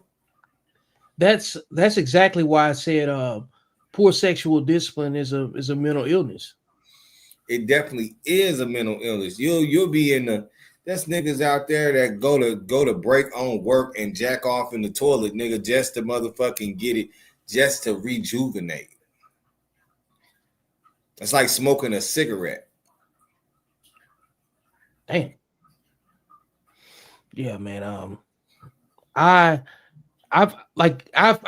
heard the stories, but like actually knowing somebody that's dealt with that, or having somebody that can explain it from a real world experience, people that's willing to discuss it, this is new. And I think men are getting to the point where they're not afraid to have these discussions. It's not embarrassing. I mean, it's real, you know. Well, you got to be careful before you put your dick in the dirt. If nothing motivates you to stop, just know that you need to stop before you put your dick in the dirt. And if you wanna have a healthy sexual experience with a woman, and feel that same feeling that you do when self-gratifying yourself, you're gonna have to think about right now, and think about you potentially being embarrassed and being less than a man because you can't get your man up at a young age. Wow, man. This is this is making me think about how complex communication really is between men and women, you know, that might be single. Because it's like Maury, like for him, that he represents a demographic of men, and whatever his age is, the women in his age bracket, they're communicating a certain type of way because they've been groomed and coached by other women that are going after transactional means. And so the men see less value in the women, and the women see less value in the men. And it's for completely different reasons other than what it was before. Like we had more, like my generation of men and women had more of a Steve Urkel chasing Laurel type of situation. You know what I'm saying? You had a lot of baby face music, coming up with these unrealistic relationship ideals, and creating chaos, basically, not knowing who the hell they was attracted to. But they can't even get that far with this, between social media, hormones, and the type of households they were raised in. Because a lot of people don't even know what type of parents they have. Like, for real. They just know they probably got a mother and a father, but hell, their parents, their communication with their parents has changed because of social media. I don't like blaming social media per se, because we get good information and good dialogue off of it too. You can't complain. You can't use social media to complain about social media. You know what I mean? I think you have to really go a step further and say, what's the psychological imprint of the person, And where did they get that from their mother, or how much of their mother's psychological imprint is on them for their decision making matrix? Because why do you choose what you choose? You know, so all those things considered, it makes me have to try to ask better questions, because why are you attracted to things that don't want you? Yeah, I mean, piggybacking on somebody else's intimacy through porn is almost it's a You're a cuck. You're really a cuck if you're just sitting there thinking about it. You're watching someone else be pleased, or please each other, and that's exactly how you need to see it. Yep. You're a peeping Tom. You're a peeping Tom. You might as well just say, "Can I sit over here?" And you get a hotel room. There's always that chair you never sit in. Let me just sit right here. Don't mind me. It's the same thing. And then you're getting it off. Like,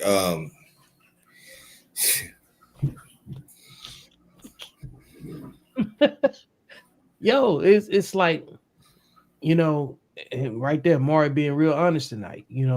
Said my dad barely disciplined me, and look, I believe that men and women that are in these extreme sexually undisciplined mindsets are really in a super stressful, anxiety-driven situation. Let's be real. If we was to say between 1 and 10 people that are between the ages of anybody sexually active, I would say 60 to 70% watch porn. Fair. There's been plenty of studies to capture that too. Because go on ChatGPT right now. I'm finna do it right now. You right with me? Hang on a second. Let me get it staged real quick. And that us being hypersexual works and it don't work in our favor. No, it doesn't. You know how many girls that I done turned out? Man. That young lady I be dealing with, what the fuck you think she going through? Right. What question do we want to ask ChatGPT? I'm gonna ask between people that are sexual active, what percentage of them watch porn? Okay. Let me remove this right here. Let's see here. Yeah, if you're gonna jack off, do it without porn, dog, because that'll fuck your whole fucking world up. Man, it's like compound dope. Let me get this screen set up the right way. Okay. Ask that question again. What percentage of people that are sexually active watch porn? Yeah.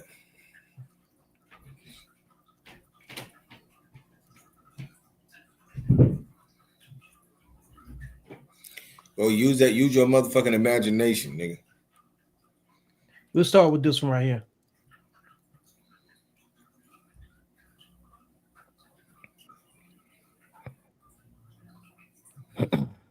ChatGPT says there isn't a definitive percentage for how many sexually active Americans watch pornography, but here are some relevant data points. A study found out that about 58% of American adults report having watched the P word at least once in their lifetime. Same study found that about 27% report watching in the past month. One MTurk-based sample found that 91% of men, 91.5% of men, and 60.2% of women reported consuming the P word in the last month. I'm trying to keep that word down. Amongst practicing Christians in the United States, they found 54% reported consuming P at least occasionally. So routinely, half of people consume it routinely. More recent reports show 61% of Americans say they view P at least occasionally, an increase of 55%. Women reported rates have increased. Interpretations and caveats. These numbers reflect general adult populations, not specifically sexually active individuals. So the true percentage among the sexually active may be higher. Goes to your point, Datre. Since sexual activity and P consumption likely correlate. Self-report surveys may underestimate actual usage due to stigma or vary by survey method. Definitions vary. Watch porn once in the last month, occasional, etc. Some studies count any lifetime exposure, others frequent use. Rates differ significantly by gender, age, and other demographics. For example, men report much higher usage than women. For your work, since your focus includes issues of masculinity, emotional health, and sexual behavior amongst young men, you might consider using the 60 to 90 range for men and 40 to 60 range for women as a working benchmark, with the caveat that this is general usage, not exactly sexually active and watching P. If you like, I can try and find a study.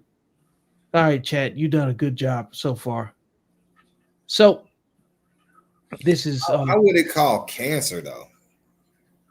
Let me go back to that. Where are you seeing the cancer part? What did I miss? You see what I put on the screen? Don't watch porn; it destroys. Oh, dopamine receptors and cause ED and will lead to prostate cancer. Let me go ahead and find. I might well search it up. Let me see what ChatGPT says. ChatGPT says about that. Can porn cause cancer in any way? I want to see what it says. What the evidence does say, for most cancer often discussed with sexual health conversations, prostate cancer in men, studies indicate that a higher ejaculation frequency through intercourse and or masturbation is associated with a lower risk. For example, a large US-based study found that men reporting greater than 21 ejaculations a month had less than 19 to 22% lower risk of prostate cancer compared to men reporting 4 to 7 a month. Another systematic review on sexual activity and male genital tumor risk concluded that sexual behavior can play a role in tumor risk via sexually transmitted infections like human papillomavirus infection, HPV, and penile cancers. But again, it did not implicate pornography. On the broader mental health behavioral front, frequent pornography consumption is linked in some studies to higher levels of anxiety, stress, and identity issues. Oh, that's very important. I'm gonna put a little highlighter right there. What it doesn't show, there are no credible peer-reviewed studies that show pornography is linked to cancer. The studies on ejaculation and prostate cancer risk treat sexual activity ejaculation frequency as the variable, but not specifically pornography use, which includes masturbation, intercourse, or both. So you can't extrapolate porn use increases or decreases cancer risk from them. Correlation does not equal causation. For example, the higher number of lifetime sexual partners linked to higher cancer risk in older adults may be because of related exposures, STIs, tobacco, and alcohol, rather than the number of partners alone. That's from Harvard Health. Implications for your work. I'll come back and check that out. But that was the meat and potatoes of it. But going back to this part right here, this is what we can probably talk about the most because people lose themselves in the opposite sex, the same sex, or even just sex in general. On the broader mental health behavioral front, frequent pornography consumption is linked to some studies of higher levels of anxiety, stress, and identity issues. This is why I talk about rule number 5 so much. Because when you start getting into who's addicted to what, why, and what they pay attention to, we have to start looking at the outcomes. And the only thing that really counts is how do you behave. People measure issues by behavior and reaction and what is stimulating the event. Well, over a period of time, if all your outcomes are associated with conflicts, having depression, not getting the desired outcomes that you want, and still looking for some sort of distraction or some sort of dopamine hit, we have to start looking at what are the activities associated with your behavior. And this is a great example of such because this is all self-inflicted at this point. Nobody is doing this to you. This is the choice that you make. this is the way that this is the path that you choose to, I guess, distract yourself and, self medication. Some people like alcohol, some people like drugs, some people like, uh, I guess, self sexual satisfaction in extreme doses, or at least they perceive the practice of it as being the only way to deal with their anxiety. But for those of you that may be having some anxiety issues, that's kind of self-inflicted based on the way that this particular statement was made by ChatGPT. But what do you think? I am standing on the fact that even though that my interpretation of poor sexual discipline is not in some DSM, but most of those behaviors that are aligned with a particular mental illness do have hypersexuality as part of it. I know being bipolar is part of that too, but I think poor sexual discipline alone is the issue by itself, and it's used as it is a response to something else. I believe hypersexual people are always going to be trying to make babies, overstimulate. They don't have time to think. They don't know what it's like to not have stress as a filter before they make a decision. And when you can't solve your immediate problem or can't determine what is triggering you to feel this way and why are you always in these conversations with really you trying to manipulate your way into somebody else being responsible for your emotional wellness, you might want to give that some thought. You guys need to go to therapy if you fit any of these descriptions that's come up on this screen. If you've been triggered by any of the conversation, you might need to go talk to a therapist. It can be helpful. I promise you it can. And we got to learn how to deal with stuff ourselves. Ain't nobody coming to fix nothing. All right. And we really got to be honest about what is really something that we can fix in the middle of all this government stuff that we talk about, politics, the social issues, other people's business. Pretty much when it comes down to things that we can solve, we can't fix racism. You can fix obesity, and you can fix where you put your meat at, and you can fix who you open your legs to for the ladies. You know what I'm saying? But all of this other stuff, if you don't get control of those, if you don't get control of your fork and who you putting your fork into, you're not going to be able to take advantage of a clear thinking mind. You're going to completely remove all accountability, and it's going to always be somebody else's fault. Always be somebody else's fault. So when we start talking about when we start highlighting poor sexual discipline, this is us basically homeschooling ourselves again, because all they did was show you how to use your body parts. If you had sex ed in school, they showed you what the body parts did, and through demonstration and like just watching the growth of your family, you see that relationships and connections with the opposite sex obviously are going to produce children at some point. But they don't talk about why you're attracted to certain people. And that has its own origin story that comes from you observing relationships from your time as a child to present. So keep all of that in the forefront. Well, add this to what's going on in the forefront of your mind, because you've never had this kind of conversation where you felt you could talk like this and say, you know what, man, I'm not alone.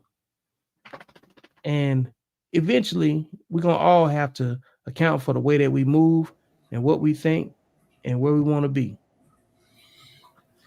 So when we talk about these topics, I believe, do we believe they come more out of a two-parent or a single-parent home as far as men are concerned? I don't know, but I want to play this video right here. I need y'all to help me understand why my son hate me. I finally came to the conclusion and had to accept the fact that my oldest son hates me. And I can't be mad at him for it because it's my own fault.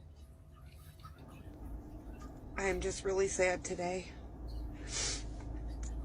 My son and I, we don't talk much. I try with him.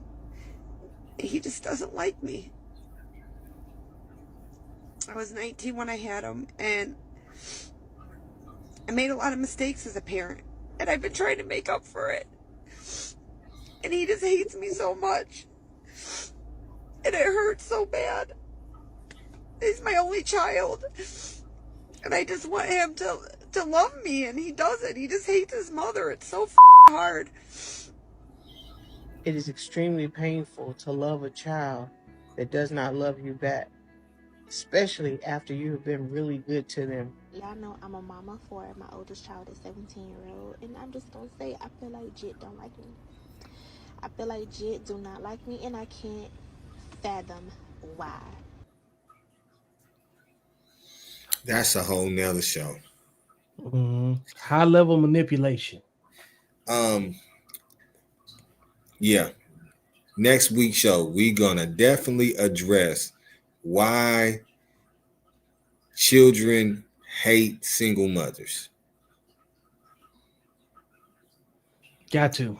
This is not us addressing this right now would not even do it any justice. It won't even do it any justice,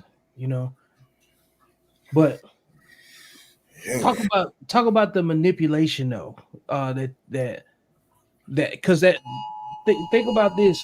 Hold up now. Chill out, Amber Alert. Stop stealing these kids, man. But going back to that video where the young man was talking, the one that you said you liked his delivery on the talking points. Do you want me to play that one more time and so you can see that again? I don't need to see that again. Okay, cool. Unless we're gonna use it as a I just kind of want to use it as a prop to keep the context, you know what I'm saying, in there. Is that all right? Yeah, you got how many viewers watching? 10? I think so. Yeah, go play it for them. Yeah, because they might not have seen it the first time, so keep everything in you know what I'm saying, in the flow of stuff. So this young man had a great talking point that was along the same lines as the video. It's loading up right now. And keep that video in mind that you just saw about the women that are mothers complaining about their sons not liking her. And then watch this. To be praising. But some of these mothers out here don't raise their sons. They keep them. They ain't building men. They build replacements. They don't want no child. They want a provider, protector, a partner, and then call it love. You got men out here in their 30s and 40s who never lived alone. Not because they can't, but because they've been guilt-tripped into carrying their mama's mistakes, paying her bills, fixing her problems, funding her drama. All while she playing helpless. And the sad part, he think it's his duty. Because since he was little, she made him think he owed her for being born. That's not love. That's manipulation, disguised as motherhood. You don't make him responsible for the life you fucked up. And the moment he meets a woman that actually loves him, here come the mama. Jealous, insecure, throwing shade like, she using you. No, baby. You've been using him his whole life. Half these men can't love right. Not because they don't want to. It's because their hearts been hijacked since childhood. They were groomed to rescue, not receive. To fix, not feel. To serve, not live. Healing don't start until you cut that cord. You can love your mama and still set boundaries. You can respect her and still move out. Because if you don't break that cycle, you're going to raise another generation of broken men who think being a provider means being a prisoner. Parenthood ain't supposed to be prison. Come on now. So when you put that back in context with that previous video, you see how they kind of line up or whatever. Because the women over here crying and having the same type of manipulative display, What are your thoughts? That like they're being the victim, talking about Jit don't like me, you know what I'm saying? Leading into it with tears and manipulation, trying to win favor automatically. And then this young man comes up here and then levels the playing field and puts it all in the context. Obviously, this is going to be expanding on topic going forward, but these are the things that men are having to recover from before they even find someone that they can be in a relationship with. Yeah, I'm growing up. I'm like, why did you leave me alone with that motherfucking woman, bro? Shit, I got a daughter right now whose mother's who practicing parental alienation. A lot of the men just they reach a level of emotional maturity where they realize what the fuck you did. Yep. And then they don't really take accountability. So, man, you got to stand on your square with women, even your own mama. Don't flinch when they start crying. You damn right. If she crying, she lying. Because if you've had all the power and all the authority, right, as a parent, what are your tears do not give you any. They don't take away from what you did. It's like a child. It's amazing how they go in child mode, right?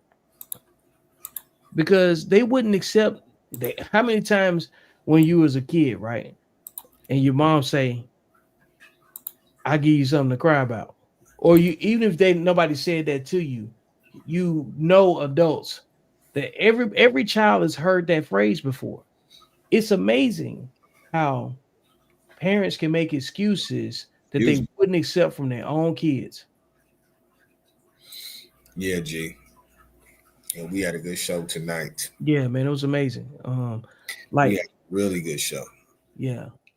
So shout out to everybody in the chat that's been riding with us. You know what I'm saying? To the folks on Facebook. Whole time. Man, the whole time active. Shout out to Jess, Maury, Lou. Man, the folks that's watching on YouTube, the people that's streaming on Twitch, man. Zonified. I mean, y'all boys showed up today. I mean, Sydney.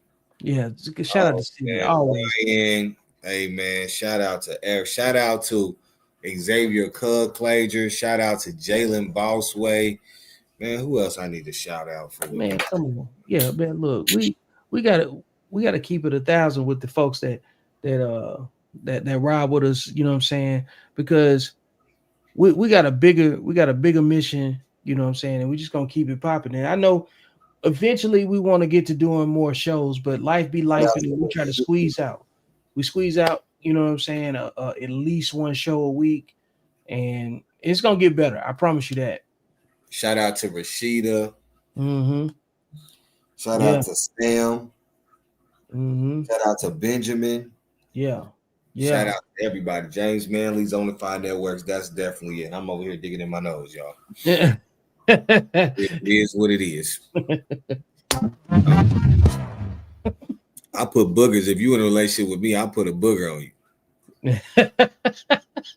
Man, I'm shutting it down right now before you get a booger on me. I'll put fart on you. But hey man, we'll see y'all on the rebound. All right, folks. Appreciate you sticking with me to the end. This has been another episode of Beyond the Algorithm. Make sure you like, share, and subscribe. Go get the book. And most importantly, I will see you beyond the algorithm. That's where life actually happens.